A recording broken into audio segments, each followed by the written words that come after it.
Breathe better and sleep deeper with the Levoit Classic 160 Top Fill Humidifier. Don't wait. Check out the link in the video description to get your Levoit Top Fill Humidifier on Amazon today and enjoy a healthier, more comfortable home. Welcome to Gridiron Gazette, where we dive into the world of football and explore the stories that make it great. I'm your host, Sean Kirst. Today we're talking about a pivotal moment in NFL history.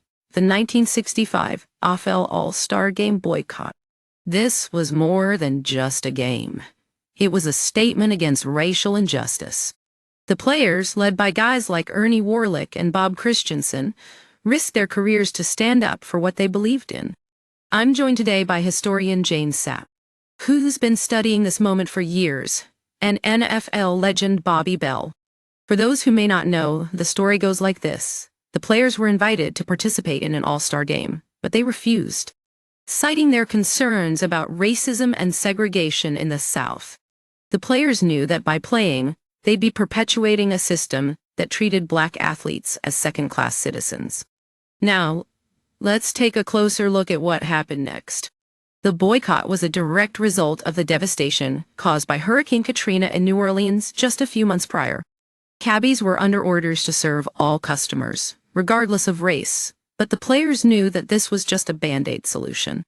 They wanted real change.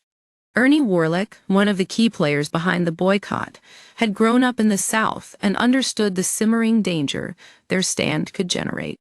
He said, "A definite action must be made, a statement that would send shockwaves through the sports world."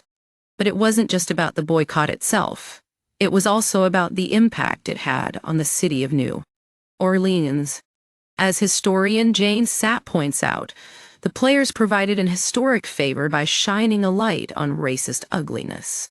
She said, "The nature of the Saints in New Orleans, a franchise whose passionate support links multiple communities, goes back to the idea that doing the right thing can lead to something beautiful." Now, let's talk about some of the players involved. There was Bobby Bell, who endured childhood Jim Crow and still supported the boycott. And then there's Ernie Warlick, who physically confronted a Bills opponent who used racial taunts, a testament to his courage. But what about Butch Bird, the guy I'm talking about today? He's the one who says, "My role wasn't that big." But let me tell you, his role was huge. As Buffalo's all-time interceptions leader, he knew what it meant to be part of a team that stood up for something bigger than themselves. I had a chance to talk to Butch about this moment, and he told me that he wishes now he'd hurried back to shake Dr.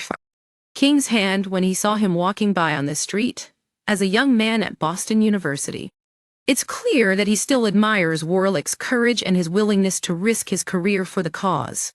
As we look back on this moment, it's clear that it was more than just a game. It was a statement against racial injustice. And that's something that we're still grappling with today. So, let's take a moment to remember that when people see an injustice, they stand up against it. That's the power of sports, and that's what makes Gridiron Gazette all about. Thanks for joining me on this journey into NFL history. If you want more stories like this, be sure to subscribe to our channel and hit that notification bell. Until next time, I'm Sean Kirst from Gridiron Gazette.